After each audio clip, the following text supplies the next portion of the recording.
FRC की जरूरत क्यों पेश आती है? फैमिली रजिस्ट्रेशन सर्टिफिकेट आखिर है क्या? FRC की 4 इकसाम: अल्फा, बीटा, गामा और फैमिली। FRC की दरखास्त देने के लिए कुछ जरूरी मालूमात फराहम करना लाज़िम है। फैमिली ब्रेकडाउन दाएं तरफ ऊपर वाले कोने में बॉक्स की सूरत में दिया गया है। FRC के लिए दरखास्त देने का अहल कौन है? FRC के लिए ऑनलाइन दरखास्त देने का तरीका कार क्या है?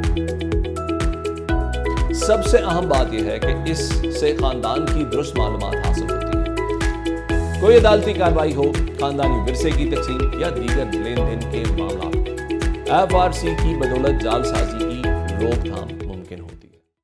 अस्सलाम वालेकुम। आज हम बात करेंगे नादरा की तरफ से जारी की जाने वाली एक अहम दस्तावेज फैमिली रजिस्ट्रेशन सर्टिफिकेट यानी FRC के बारे में। तो आइए सबसे पहले जानते हैं कि FRC यानी फैमिली रजिस्ट्रेशन सर्टिफिकेट आखिर है क्या। नादरा कवानीन के मुताबिक फैमिली रजिस्ट्रेशन सर्टिफिकेट एक ऐसा सर्टिफिकेट है जो किसी रजिस्टर्ड शहरी के खानदान की दुरुस्त मालूमात को जाहिर करता है। FRC की 4 इकसाम है। पहला, पैदाइश की बुनियाद पर जारी होने वाला FRC, जिसमें वालिदैन और बहन भाइयों की मालूमात शामिल होती है। इसे अल्फा फैमिली FRC कहते हैं। दूसरा, शादी के बाद जारी होने वाला FRC, जिसमें शौहर, बीवी और बच्चों की मालूमात शामिल होती है। इसको बीटा फैमिली FRC भी कहते हैं। तीसरा, गामा फैमिली का FRC, जिसमें ले पालक बच्चों और उनके सरपरस्त की तफसील दर्ज होती है। और चौथा, खानदान के तमाम अफराद पर मुश्तमिल FRC, जिसमें अल्फा और बीटा फैमिली के साथ साथ आपकी गामा फैमिली भी अगर वो है तो शामिल होती है। अब हम FRC से मुताल्लिक कुछ अहम सवालात और इनके जवाबात की तरफ आते हैं। FRC के लिए दरखास्त देने का अहल कौन है? हर पाकिस्तानी शहरी जिसके पास CNIC, नाइकॉप या POC है वो FRC के लिए दरखास्त दे सकता है। दूसरा सवाल, FRC की जरूरत क्यों पेश आती है? FRC बहुत से अहम मौके पर इस्तेमाल होता है, मसलन विरासती मामलात, कानूनी दस्तावेजात या ऐसी जगह जहां खानदान की बाकायदा तस्दीक की जरूरत पेश आए। FRC की दरखास्त देने के लिए 2 तरीके हैं। पहला, नादरा रजिस्ट्रेशन सेंटर जाकर खुद दरखास्त दें, और दूसरा, पाक आइडेंटिटी एप्लीकेशन के जरिए घर बैठे ऑनलाइन अप्लाई करें। लेकिन याद रखिए, FRC की दरखास्त देने के लिए कुछ जरूरी मालूमात फराहम करना लाजम है। मसलन तमाम अफराद के शनाख्ती कार्ड और नंबर चाहिए, चाहे वो CNIC हो, नाइकॉप या फिर POC। इसके अलावा 18 साल से कम उम्र बच्चे जिनका चाइल्ड रजिस्ट्रेशन सर्टिफिकेट यानी बे फॉर्म बना हुआ है, इनकी मौजूदगी लाजमी है ताकि उनकी तस्वीर लेकर FRC में शामिल की जा सके।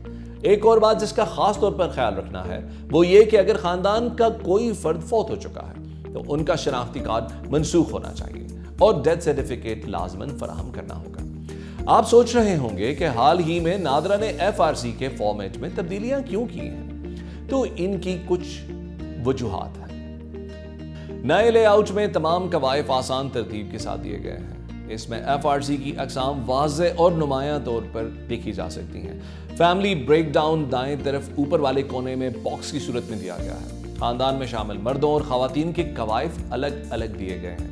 इस तरह नॉन रजिस्टर्ड अफराद की मालूमात भी शामिल कर दी गई हैं और एक हल्फनामा शामिल किया गया है जिसके जरिए दरखास्त दहिंदा तस्दीक करता है कि FRC में फराहम करदा तमाम तर मालूमात दुरुस्त है। अब हम सबसे अहम मरहले की तरफ आ जाते हैं, यानी FRC के लिए ऑनलाइन दरखास्त देने का तरीका कार क्या है। तो इसके मराहिल कुछ यूं हैं। आप सबसे पहले पाक आइडेंटिटी एप्लीकेशन डाउनलोड करें और उस पर अपना अकाउंट बनाएं। फैमिली रजिस्ट्रेशन सर्टिफिकेट का ऑप्शन मुंतखब करें, शनाख्ती कार्ड नंबर दर्ज करें, तस्वीरें अपलोड करें और फीस अदा करें जो सिर्फ 1000 रुपए है। एक और सवाल का जवाब देना भी जरूरी है, वो ये कि इन तब्दीलियों की जरूरत क्या थी। सबसे अहम बात यह है कि इससे खानदान की दुरुस्त मालूमात हासिल होती हैं और यह जाहिर हो जाता है कि खानदान में कौन कौन से अफराद जिंदा हैं, कौन से अफराद फौत हो चुके हैं, कौन से अफराद के शनाख्ती कार्ड की मियाद खत्म नहीं हुई है या खत्म हो चुकी है। कोई अदालती कार्रवाई हो, खानदानी विरसे की तकसीम या दीगर लेन देन के मामला FRC इन तमाम कामों में इस्तेमाल होता है। और सबसे बढ़कर FRC की बदौलत जालसाजी की रोकथाम मुमकिन होती है। मजमूई तौर पर यह हमारे निज़ाम को ज़्यादा शफाफ اور محفوظ بناتا ہے۔ FRC کے بارے میں کچھ اہم احتیاطی تدابیر ہیں جن کی معلومات پاکستان کے ہر شہری کو حاصل ہونی چاہیے۔ FRC کی درخواست دیتے وقت تسلی کر لیں کہ خاندان کے تمام افراد کے شناختی کارڈ ایکٹیو اور درست ہوں، تمام کوائف صرف انگریزی اور درست اسپیلنگ کے ساتھ درج ہوں۔ درخواست جمع کروانے کے بعد کوائف میں کوئی تبدیلی ممکن نہیں ہوگی، اس لیے اگر فیملی ریکارڈ مکمل نہ ہو تو والدین یا بہن بھائیوں کی معلومات لازماً فراہم کریں۔ بچوں کی تصاویر ہونا لازمی ہے۔ فوت شدہ افراد کے CNIC منسوخ کروائیں اور ان کا ڈیتھ سرٹیفکیٹ فراہم کریں۔ اگر فیملی میں کوئی تبدیلی آئے تو نیا FRC لازماً حاصل کریں، اور اگر کوئی اجنبی فرد غلطی سے فیملی میں شامل ہو گیا ہے تو فوراً نادرا کے زونل آفس سے رجوع کریں۔ اور آخر میں ایک اور ضروری بات، FRC کی کوئی میعاد یعنی ختم ہونے کی تاریخ نہیں ہوتی، لیکن اگر خاندان میں کوئی تبدیلی ہوئی ہے تو FRC کو ضرور اپڈیٹ کرائیں۔ امید ہے کہ آپ کو ہماری یہ ویڈیو پسند آئی ہوگی۔ نادرا سے متعلق ایسی مزید ویڈیوز دیکھنے کے لیے ہمارے آفیشیل چینلز کو فالو کریں اور شناختی دستاویزات سے متعلق درست معلومات حاصل کریں۔ نادرا، آپ کی شناخت، آپ کی پہچان۔